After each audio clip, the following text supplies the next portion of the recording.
P. First Inaugural Address. January 20th, 1969. Richard M. Nixon. Senator Dirksen, Mr. Chief Justice, Mr. Vice President, President Johnson, Vice President Humphrey, my fellow Americans and my fellow citizens of the world community. I ask you to share with me today the majesty of this moment. In the orderly transfer of power, we celebrate the unity that keeps us free. Each moment in history is a fleeting time, precious and unique. But some stand out as moments of beginning, in which courses are set that shape decades or centuries. This can be such a moment. Forces now are converging that make possible, for the first time, the hope that many of man's deepest aspirations can at last be realized. The spiraling pace of change allows us to contemplate, within our own lifetime, advances that once would have taken centuries. In throwing wide the horizons of space, we have discovered new horizons on Earth. For the first time, because the people of the world want peace, and the leaders of the world are afraid of war, the times are on the side of peace. 8 years from now, America will celebrate its 200th anniversary as a nation. Within the lifetime of most people now living, mankind will celebrate that great new year which comes only once in 1,000 years, the beginning of the third millennium. What kind of nation we will be, what kind of world we will live in, whether we shape the future in the image of our hopes, is ours to determine by our actions and our choices. The greatest honor history can bestow is the title of peacemaker. This honor now beckons America the chance to help lead the world at last out of the valley of turmoil, and onto that high ground of peace that man has dreamed of since the dawn of civilization. If we succeed, generations to come will say of us now living that we mastered our moment, that we helped make the world safe for mankind. This is our summons to greatness.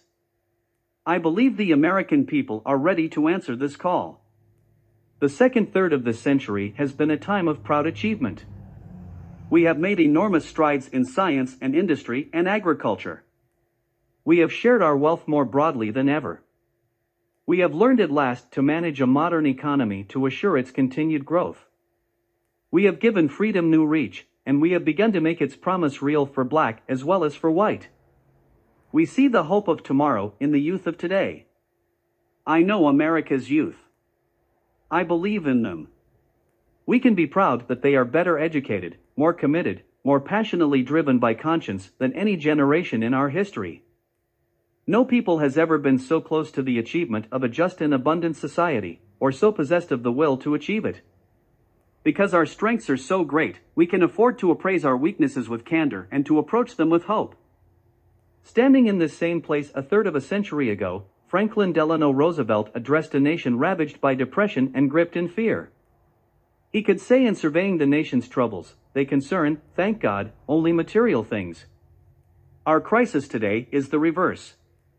We have found ourselves rich in goods, but ragged in spirit, reaching with magnificent precision for the moon, but falling into raucous discord on earth. We are caught in war, wanting peace. We are torn by division, wanting unity. We see around us empty lives, wanting fulfillment. We see tasks that need doing, waiting for hands to do them. To a crisis of the spirit, we need an answer of the spirit. To find that answer, we need only look within ourselves. When we listen to the better angels of our nature, we find that they celebrate the simple things, the basic things such as goodness, decency, love, kindness. Greatness comes in simple trappings. The simple things are the ones most needed today if we are to surmount what divides us, and cement what unites us. To lower our voices would be a simple thing. In these difficult years, America has suffered from a fever of words, from inflated rhetoric that promises more than it can deliver, from angry rhetoric that fans discontents into hatreds, from bombastic rhetoric that postures instead of persuading. We cannot learn from one another until we stop shouting at one another, until we speak quietly enough so that our words can be heard as well as our voices. For its part, government will listen. We will strive to listen in new ways to the voices of quiet anguish, the voices that speak without words, the voices of the heart, to the injured voices, the anxious voices, the voices that have despaired of being heard.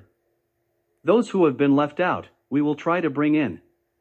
Those left behind, we will help to catch up. For all of our people, we will set as our goal the decent order that makes progress possible and our lives secure. As we reach toward our hopes, our task is to build on what has gone before, not turning away from the old, but turning toward the new. In this past third of a century, government has passed more laws, spent more money, initiated more programs than in all our previous history. In pursuing our goals of full employment, better housing, excellence in education, in rebuilding our cities and improving our rural areas, in protecting our environment and enhancing the quality of life, in all these and more, we will and must press urgently forward.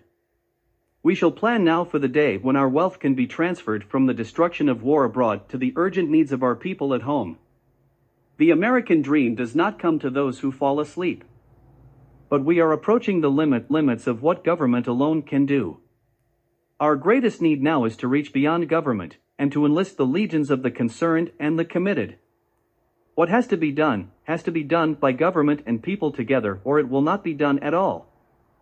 The lesson of past agony is that without the people we can do nothing, with the people we can do everything. To match the magnitude of our tasks, we need the energies of our people enlisted not only in grand enterprises, but more importantly in those small, splendid efforts that make headlines in the neighborhood newspaper instead of the national journal. With these, we can build a great cathedral of the spirit, each of us raising it one stone at a time, as he reaches out to his neighbor, helping, caring, doing.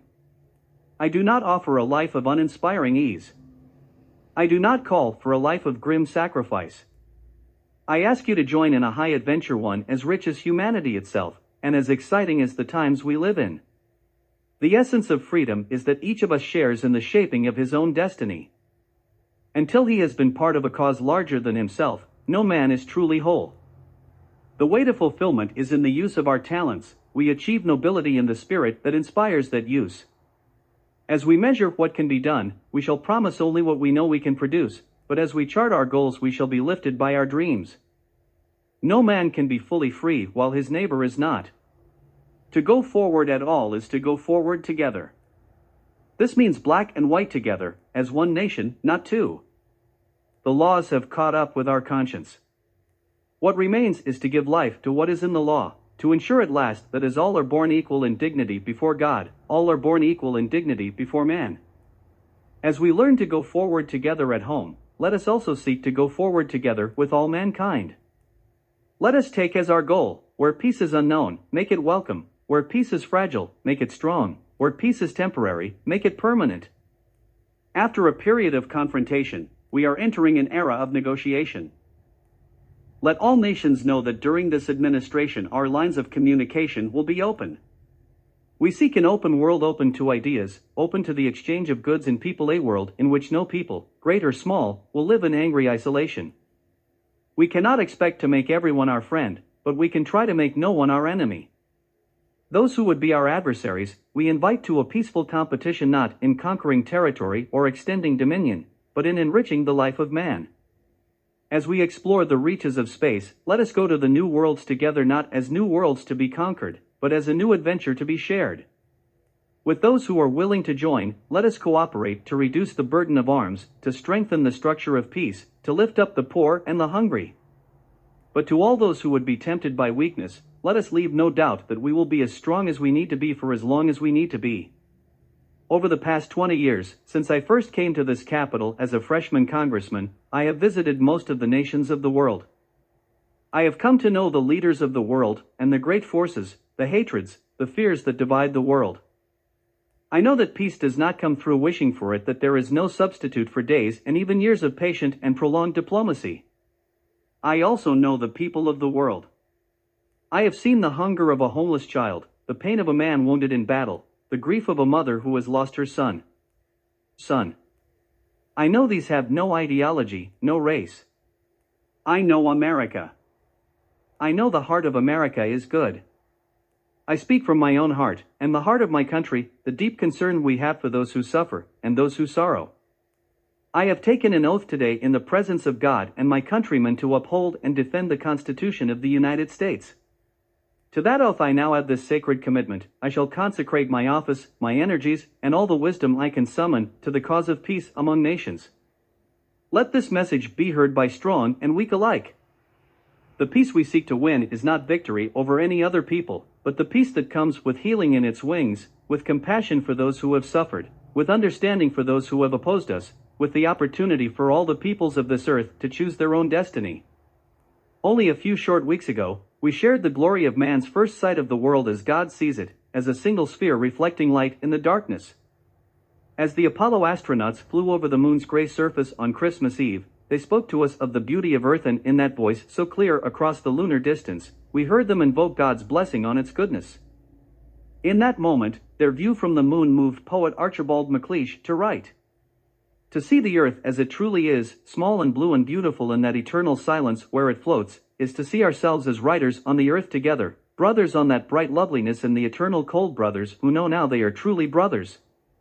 In that moment of surpassing technological triumph, men turned their thoughts toward home and humanity, seeing in that far perspective that man's destiny on earth is not divisible, telling us that however far we reach into the cosmos, our destiny lies not in the stars but on earth itself, in our own hands, in our own hearts. We have endured a long night of the American spirit. But as our eyes catch the dimness of the first rays of dawn, let us not curse the remaining dark. Let us gather the light. Our destiny offers not the cup of despair, but the chalice of opportunity. So let us seize it, not in fear, but in gladness, and, riders on the earth together, let us go forward, firm in our faith, steadfast in our purpose, cautious of the dangers, but sustained by our confidence in the will of God and the promise of man.